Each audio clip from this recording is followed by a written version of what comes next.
For most of human history, nobody owned a toothbrush. No toothpaste. No floss. No dentists. No minty foam.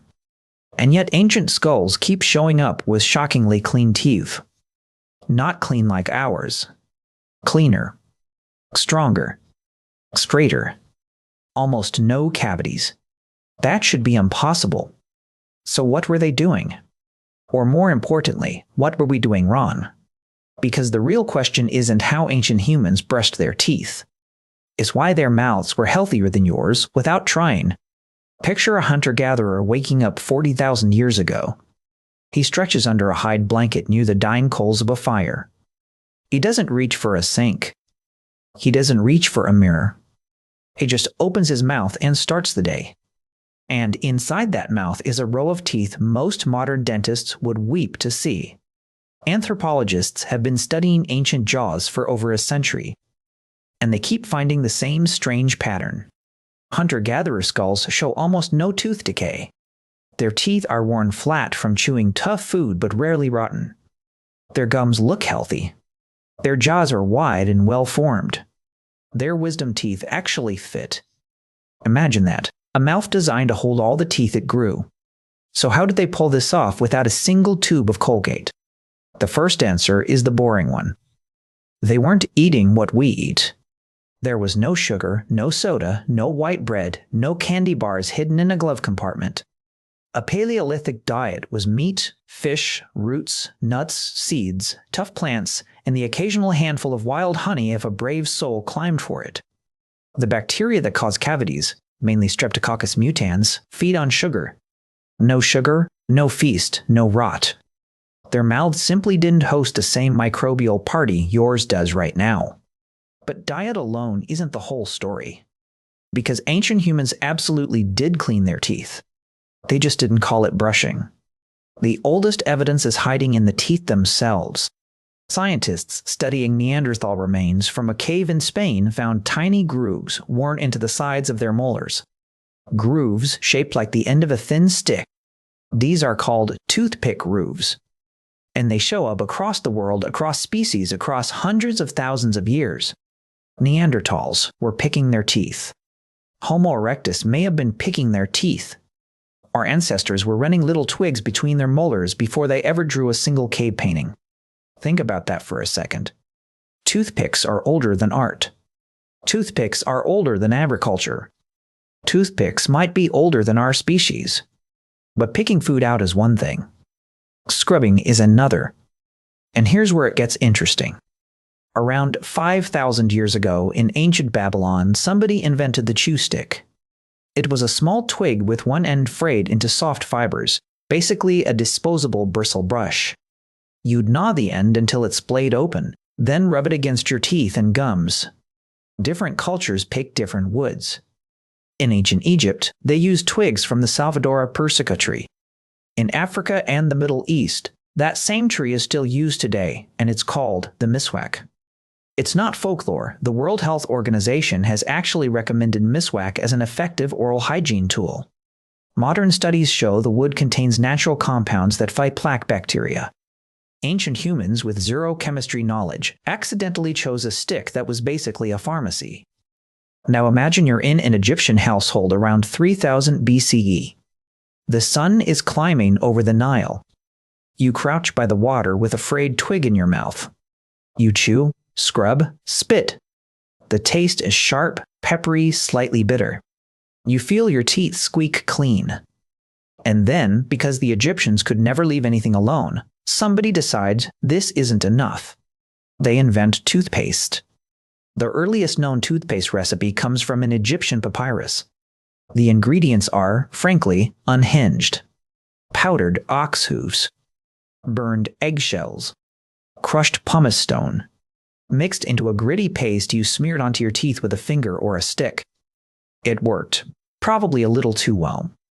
The abrasive grit scrubbed off plaque and stains, but it also slowly sandpapered the enamel itself. It was effective, painful, and not great for long-term dental survival. Still, it was the first toothpaste on Earth. And humans loved it enough to keep tweaking the recipe for the next 3,000 years. The Greeks added crushed bones and oyster shells. The Romans, ever practical, added charcoal, bark, and a controversial ingredient: urine. Yes, really. Roman doctors believed the ammonia in urine whitened teeth, and weirdly, they were right. Ammonia is in modern whitening products today. The most prized urine on the market reportedly came from Portugal because the long sea voyage was thought to make it stronger. People literally imported bottled pee for their teeth. Take a moment to appreciate your bathroom. Meanwhile, across the world, completely different solutions were emerging. In ancient China around the 7th century, someone had a better idea. They took stiff hairs from the back of a hog's neck, bound them to a bamboo or bone handle, and invented the first true bristle toothbrush. It looked almost exactly like the one in your bathroom right now.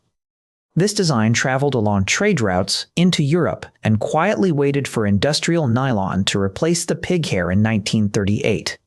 So the toothbrush you use this morning is essentially a 1,300-year-old Chinese invention with a plastic upgrade. Here's the important part. For most of human existence, our mouths weren't a problem to be solved. They were just mouths. And then something changed. Something flipped the script and turned teeth into a daily emergency. That something was agriculture. When humans started farming around 10,000 years ago, our diet narrowed. Wheat, barley, rice, corn, soft, starchy, sugary plants. And the moment those carbs hit our saliva, they broke down into sugars. Sugars feed bacteria. Bacteria produce acid. Acid eats enamel. Within a few thousand years of farming, cavities exploded in the archaeological record.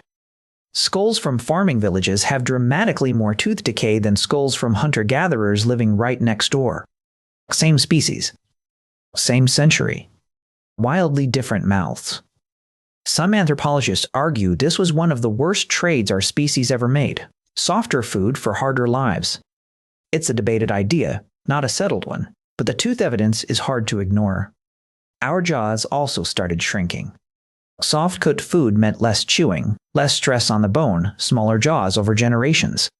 But our teeth didn't get the memo. We still grow the same number of teeth our ancestors grew. That's why your wisdom teeth don't fit. That's why orthodontists exist.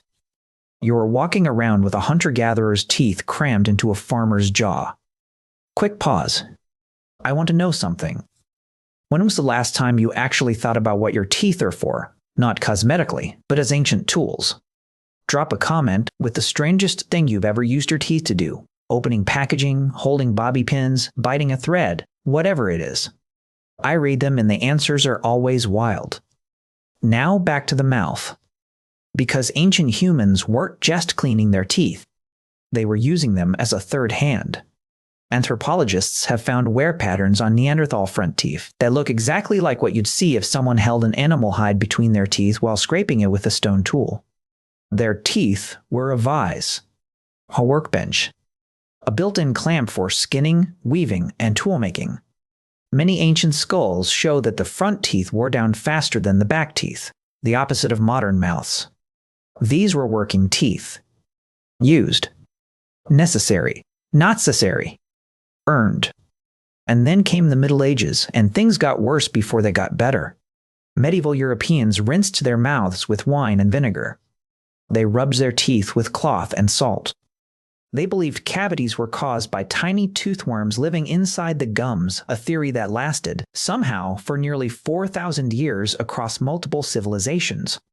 When sugar arrived in Europe through global trade, things truly collapsed. Queen Elizabeth I famously had teeth so black from sugar that foreign ambassadors commented on it in their letters. Wealth literally rotted your mouth. Poor villagers eating coarse bread and turnips often had better teeth than royalty. It wasn't until the 1800s that modern dentistry and modern toothpaste in a jar started to appear. The squeeze tube didn't show up until 1892. Fluoride toothpaste wasn't widely available until the 1950s, which means your great-grandparents probably brushed with something closer to ancient Roman paste than modern crest. So let's zoom out.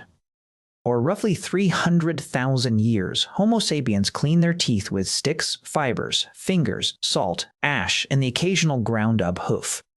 For the last 70 years or so, we've had fluoride, electric brushes, dental floss, and a billion-dollar industry telling us how to use them.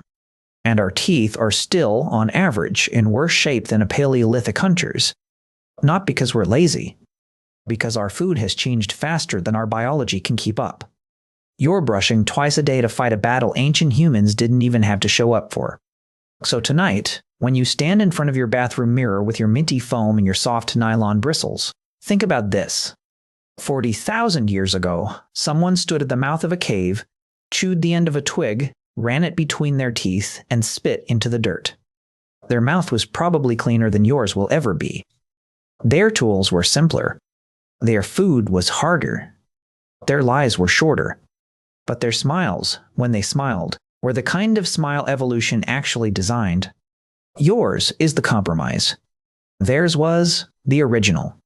And every time you pick a piece of food out of your teeth with the corner of a fingernail, you're doing something a Neanderthal did 100,000 years before you were born. If you liked this trip into the strange history of the human mouth, hit that like button. It genuinely helps the channel reach more curious people.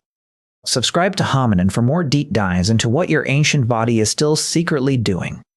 And tell me in the comments, would you trade your modern teeth for a hunter-gatherer's, knowing you'd never eat sugar again? Next time, we're going somewhere even stranger.